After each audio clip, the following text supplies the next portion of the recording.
Hello दोस्तों, कैसे हैं आप सब। मैं आपका दोस्त जस्सी स्वागत करता हूं आपका फाइनेंस विद जस्सी में।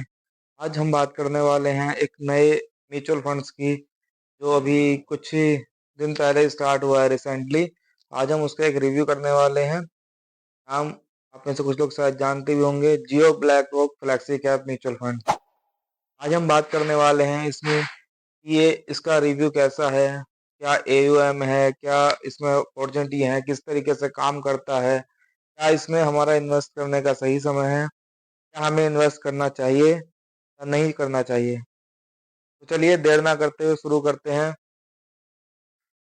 जियो BlackRock flexi cap mutual fund, देखिए पहले मैं थोड़ा सा इसका बैकग्राउंड बता देता हूँ। जियो कंपनी जो रिलायंस की सब्सिडरी कंपनी है, इसने ब्लैक रॉक कंपनी के साथ मर्जर किया था, एक टाई अप किया था इंडिया के फाइनेंस मार्केट में आने के लिए।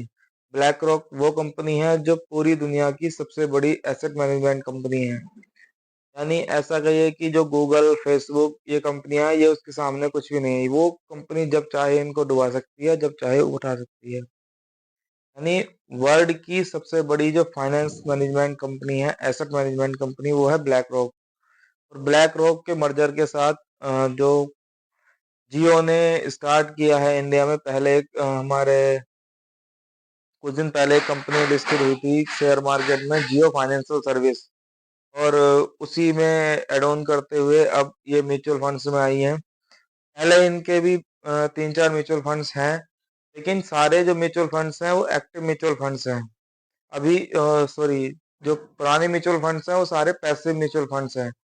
निफ्टी जियो ब्लैक रॉक निफ्टी 50, जियो ब्लैक रॉक मिड कैप 150, जियो ब्लैक रॉक स्मॉल कैप 250, ये सारे पैसिव म्यूचुअल फंड है। Passive mutual fund, active mutual fund क्या होते हैं, ये मैंने पिछली वीडियो में आपको बहुत अच्छे से बताया था। मैं उसका लिंक डाल दूंगा, आप चाहें तो उसको देख सकते हैं डिस्क्रिप्शन में। तो चलिए देर ना करते हुए आज बात हम करने वाले हैं Jio flexi cap mutual fund की। Jio BlackRock flexi cap mutual fund, ये एक तरीके का एक्टिव म्यूचुअल फंड है। यानी इनको फंड मैनेजर एक्टिवली मॉनिटर करने वाले हैं और उस पर वर्क करने वाले हैं। Jio BlackRock flexi cap fund का एनएफओ अभी रिसेंटली क्लोज हुआ है। और इसने पहले जो इनिशियल स्टेज एनएफओ में 1500 करोड़ रुपए कलेक्ट किए हैं, जो कि एक बहुत अच्छा अमाउंट है। यानी इन्वेस्टर जो है वो इंटरेस्टेड हैं, लोगों ने पैसा इन्वेस्ट किया है, भरोसा जताया है कस्टमरों ने।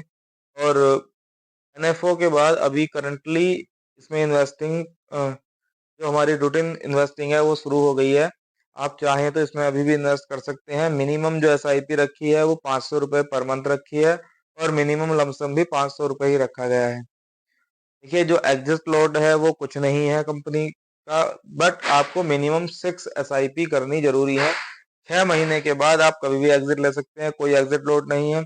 एक्सपेंस रेशियो 0.5% है, जो कि इस कैटेगरी का बहुत अच्छा एक्सपेंस रेशियो है। जो एक्टिव म्यूचुअल फंड्स हैं उनके लिए 0.5% बहुत अच्छा एक्सपेंस रेशियो है। ये जो म्यूचुअल फंड है ये कहाँ कहाँ वर्क करने वाला है, जैसा कि मैंने आपको बताया था, एक्टिव म्यूचुअल फंड है तो इसमें फिक्स पैटर्न पे कुछ काम नहीं होगा। जो फंड मैनेजर है उनको जैसा लगेगा, जहां अपॉर्चुनिटी दिखेगी वो वहां काम करेंगे। फिलहाल ये जो इन्वेस्टिंग करने वाले हैं वो बात करने करने वाले हैं large cap mutual fund, mid cap mutual fund और स्मॉल कैप म्यूचुअल फंड में। तीनों ही कैटेगरी में ये जाने वाले हैं, जहां से भी अच्छा रिटर्न आएगा वहां पे ये इन्वेस्ट करेंगे। अगर इनके फंड मैनेजर की बात करें तो इनके फंड को मैनेजमेंट कर रहे हैं तन्वी कनेरिया और साहिल चौधरी। दोनों को ही 25 ईयर्स का मोर देन एक्सपीरियंस है, और एक बहुत अच्छा एक्सपीरियंस है। तन्वी कनेरिया इनसे पहले जो फंड मैनेज करती थी वो करती थी ब्लैक रॉक में, और अभी ये इंडियन मार्केट में काम कर रही हैं। और दूसरे साहिल चौधरी हैं, ये ऑलरेडी इंडियन मार्केट पर रिसर्च के एक्सपर्टीज हैं। इसलिए फंड के ओवरऑल देखने में तो बहुत अच्छा लग रहा है। इस फंड का जो मेन वर्किंग रहने वाला है वो एआई बेस्ड वर्किंग है। देखिए ये इंडिया में पहला फर्स्ट टाइम ऐसा हुआ है कि कोई टेक्नोलॉजी बेस्ड म्यूचुअल फंड आया है। इसमें 60% जो वर्क रहने वाला है वो एआई का रहने वाला है, और 40% ह्यूमन का रहने वाला है। एआई जो स्टॉक्स हैं उनको क्वांटिटेटिव रूप में सेलेक्ट करेगी और उन पे ह्यूमन जो हमारे फंड मैनेजर हैं वो अपने एक्सपीरियंस के अनुसार उनको सेलेक्ट करेंगे।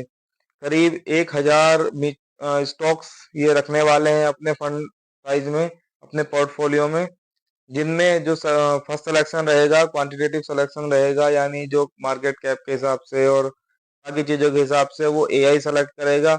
और उनमें जो तुम्हारे बैलेंस शीट के हिसाब से रिस्क क्या है और सेंटिमेंट्स क्या है मार्केट के, वो सब देखने के लिए हमारे जो फंड मैनेजर हैं वो अपनी वर्क करेंगे उन पर। तो ये टोटली इंडिया में नया कॉन्सेप्ट है, AI plus human based mutual fund.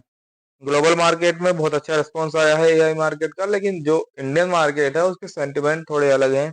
तो अभी देखने का टाइम है कैसा परफॉर्मेंस रहती है एआई की इंडियन मार्केट के लिए और क्या वो वर्क कर पाएगा, ये तो आने वाला टाइम ही बताएगा। इसमें जो एआई टूल्स काम करने वाला है वो ब्लैक रॉक का अलादीन काम करने वाला है। और अलादीन जो उनका सॉफ्टवेयर है, एआई सॉफ्टवेयर, वो उनको जो स्टॉक्स रहेंगे उनको वैल्यूएशन के, क्वांटिटी के, क्वालिटी के बेस पे उनको शॉर्टलिस्ट करेगा। और जो हमारे फंड मैनेजर हैं ये साहिल और तन्वी, ये उस पे जो सेंटिमेंट के बेस पे सेलेक्ट करेंगे कि क्या, और जो ओरिजिनल वैल्यू है उनकी, उन पे सेलेक्ट करेंगे कि क्या स्टॉक रखने लायक हैं।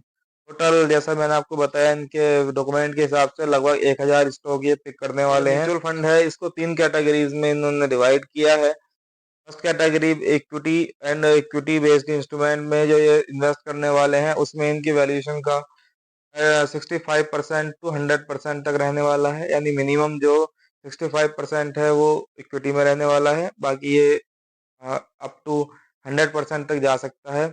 एंड द सेकंड कैटेगरी है डेब्ट कैटेगरी एंड डेब्ट रिलेटेड इंस्ट्रूमेंट, उसमें अप टू 10% से 35% तक जा सकते हैं, जो हमारा मैक्सिमम 35% है। Third is REITs and InvITs, इसमें ये अप टू 10% तक जा सकते हैं। तो ये टोटल ओवरऑल पोर्टफोलियो का एक सिलेक्शन रहने वाला है इसमें। देखिए अब बात करते हैं कि ये फंड में क्या क्या रिस्क हैं, क्योंकि रिस्क का एनालिसिस करना बहुत जरूरी है। सबसे मेन थिंग, जब आप पैसा इन्वेस्ट करने जा रहे हो तो risk is the most thing. इसमें पहला रिस्क तो है एआई का होना।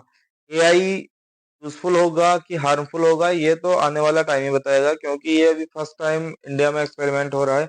इंडियन मार्केट को एआई बेस्ड कैलकुलेशन नहीं किए गए हैं अभी। इसमें जो टोटल ओवरऑल परफॉर्मेंस रहने वाली है वो एआई के 60% में वैल्यूज हैं, 60% इनपुट है, क्योंकि एआई अपने सिग्नल्स के बेस पे शेयर्स को पिक करने वाला है, उनको शॉर्टलिस्ट करने वाला है, और उनमें से ह्यूमन बेस पे हम उनको सेलेक्ट करेंगे जो इनके फंड मैनेजर्स हैं।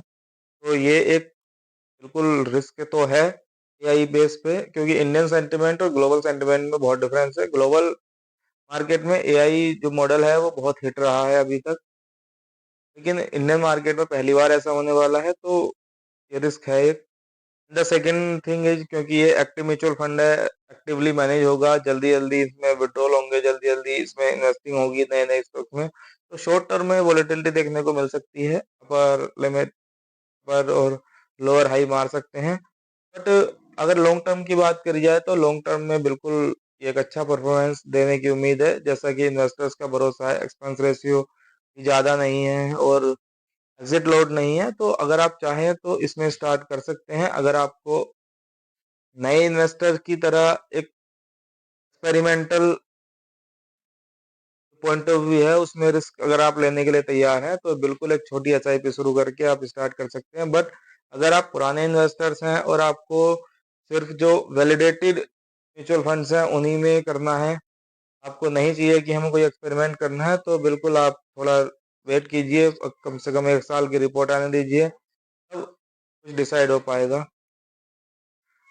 तो ये था total Jio BlackRock flexi cap mutual fund का रिव्यू कैसा लगा बिल्कुल कमेंट में बताइए, और थैंक यू सो मच। अगर कोई वैल्यू मिली है इस वीडियो से तो प्लीज़ सपोर्ट कीजिए कमेंट करके, शेयर करके एंड फॉलो एंड सब्सक्राइब के साथ।